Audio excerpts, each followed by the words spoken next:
ताले माड़ी आसलाणी बात्या यस ताले ओडिशार चारोटी जिला को वर्तमान समय रही बहुत बड़ विपद आउ यही सब अंचल 160 रु 180 किलोमीटर बेगर पवन बही पारे।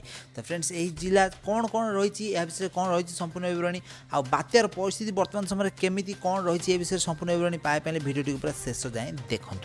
तो वर्तमान समय बात्या यस मात्र 200 किलोमीटर दूर रही पारादीप ठारू आउ समुद्र भितर वर्तमान समय 70 किलोमीटर बेगर आगक माड़ी आसुची आसंता काली दिन 11 रु दिन गोटाए भितर धामरा ठारे लैंडफॉल करने जाऊँगी यही बात्या यस। ताले धामरा और पारादीप रे सरकार तरफ 10 नंबर विपद संकेत जारी करा जायछि आउ एही सब अंचल थिबा लोक माननकु सुरक्षित स्थान को निया जायछि। ताले वर्तमान समय एही सब अंचल गुड़िकर वर्षा और पवन धीरे धीरे आरंभ हेबाकु लागिलानी आउ मध्य रात्रि रु एहार बेग धीरे धीरे बहु मात्रा रे बढ़िबो। तो वर्तमान समय एही सब चारोटी जिल्ला रे पवन बेग प्राय 50 रु 60 किलोमीटर बेगरे बहिबा सहित बहु मात्रा रे वर्षा होतिबार नजर आछि आउ आसंता काली सखाळकु मध्य रात्रि ही पवन बेग बढ़िबो आउ काली सखाळु आपण माने एही सब अंचल 150 किलोमीटर बेगरु अधिक पवन होतिबार देखिया पाइबे। ताहले एही बात्या सह तो मुकाबिला करे पई सारा ओडिशा और ओडिशा सरकार वर्तमान समय प्रस्तुति